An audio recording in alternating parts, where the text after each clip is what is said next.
Hello বন্ধুরা, good morning সবাইকে। দেখো আবার আরেকটি নতুন ব্লগ নিয়ে তোমাদের সামনে চলে এলাম। তো তোমরা দেখতে থাকো আমার এই ব্লগটা। দেখো ওরা দুই ভাই রেডি হয়ে গেছে স্কুলে যাওয়ার জন্য, ড্রেস পরে। কিন্তু এখনও আমার রান্নাটা কমপ্লিট হয়নি। শুধু মটরশুঁটি আলু সিদ্ধ করে রেখেছি আর ভাতটা হয়েছে। আর ওরা বলছে ভাত দিয়ে দাও।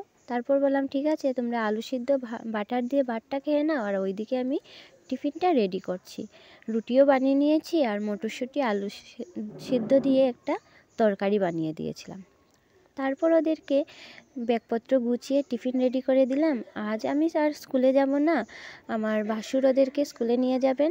ডেইলি তো অটোতে যায়, আজ ওরা বাইকেই চলে যাচ্ছেন। ওদেরকে স্কুলে পাঠিয়ে আমি আজ ঠাকুরের কিছু বাসন ছিল ওগুলো ধুয়ে দিয়েছি। আজ হচ্ছে বৃহস্পতিবার, তো বৃহস্পতিবারে ঠাকুর দিতে একটু সময় লাগে, তো দিদিভাই দেবে পুজোটা, আমি অন্য কাজ করে নিচ্ছি। তারপর দেখো চলে এলাম রান্নাঘরে। দেখো আমাদের মতো হাউসওয়াইফদের তো কি আর, ডেইলি রান্না বান্না, ঘর গোছানো, সংসারে তো এইগুলোই কাজ থাকে। কাপড় ধোয়া, ঘর মোছা, রান্না, এই কাজ করতে করতেই যে কখন সকাল থেকে রাত হয়ে যায় বোঝাই যায় না। তবুও মনে হয় যে কি আর করলাম, শুধু রান্নাবান্নাই তো করলাম। নিজেরই মনে হয় শুধু রান্নাবান্নাই তো করি, কিন্তু রান্নাবান্নার ফাঁকে ফাঁকে যে আরও কত কাজ কি থাকে সেগুলো আর নিজেই বুঝি না।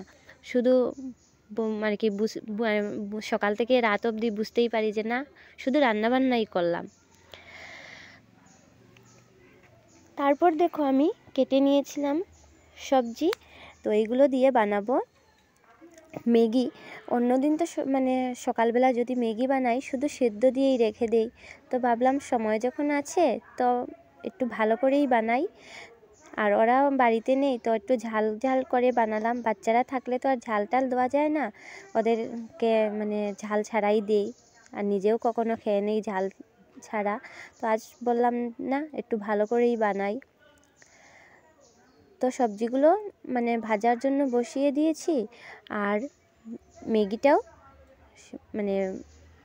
কাভারটা খুলে রেখে দিয়েছিলাম।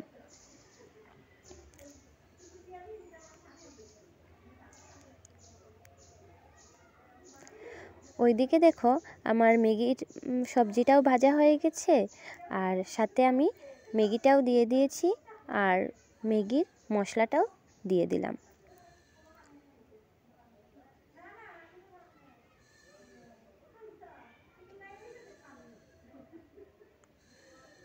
আমার ম্যাগিটাও হয়ে গেছে। ম্যাগিটা লাল হয়েছে বিট দেওয়ার জন্য। লাল হলে কি সুন্দর দেখাচ্ছিল না, কিন্তু তবুও খুব টেস্টি হয়েছিল ম্যাগিটা। আর দিদিভাই আমাকে কিছু সবজিও কেটে দিয়েছিল। দেখো সবজি বেগুন, আলু আর হচ্ছে বিনস আলু, ওইগুলো দিয়ে সকালবেলা হয়ে যাবে। আজ হচ্ছে বৃহস্পতিবার, তো আমরা বৃহস্পতিবারে সবাই নিরামিষ খেয়ে থাকি। তো রান্নাটা বসিয়ে আমি চলে এসেছিলাম ছাদে এসে দেখি দিদিভাই সব সুপারি কাটার জন্য বসেছে, আর আমিও ছাদে কিছু কাপড় দিয়ে দিলাম। তারপর দেখো আমার সকালের রান্নাটাও হয়ে গেছে, আর ওইদিকে দিদিভাই দুপুরের সবজিগুলো কেটে দিয়েছে।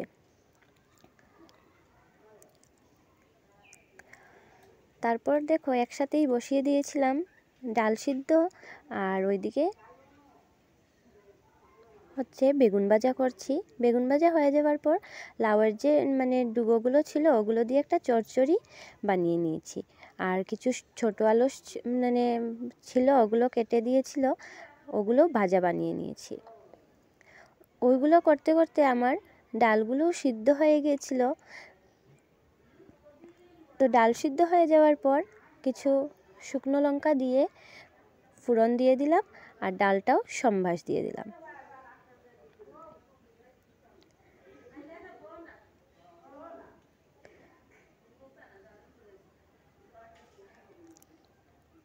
ওইদিকে দেখো ডালটা সম্বাস দেওয়ার পর আমি বসিয়ে দিয়েছি তিতকরেলে ভাজা।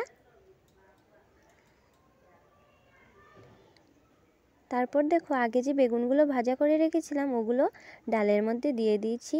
ডালটা হচ্ছে বিচির ডাল, তো বিচির ডাল আমাদের ঘরে কেউই মানে শুধু ডাল খায় না, সঙ্গে বেগুন ভাজা করে দিতে হয়, তো আমিও বেগুন ভাজা করে দিয়ে দিলাম। আর ওইদিকে আমি কিছু সর্ষে মানে বেটে রেখেছিলাম, মানে কাঁচা লঙ্কা আর আদা বাটা দিয়ে, তো ওগুলো বেজে একটা পুরের জন্য রেডি করে নিলাম।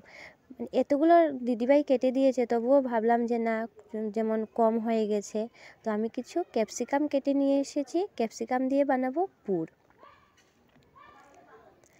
মানে সব বেলায় আমি যখন রান্না করতে যাই, আমি কি দিদিভাইও, মানে সবগুলো কেটে দেওয়ার পর তবুও বুঝি যে না, মানে কম হয়েছে, তো আরও কিছু রান্না করে নিই। তো দিদিভাইও কতগুলো কেটে দিয়েছিল, তবুও ভাবলাম যে না, বোধহয় কম হয়ে গেছে, তো আমিও কেটে নিয়ে এসেছিলাম ক্যাপসিকাম, মরিচ।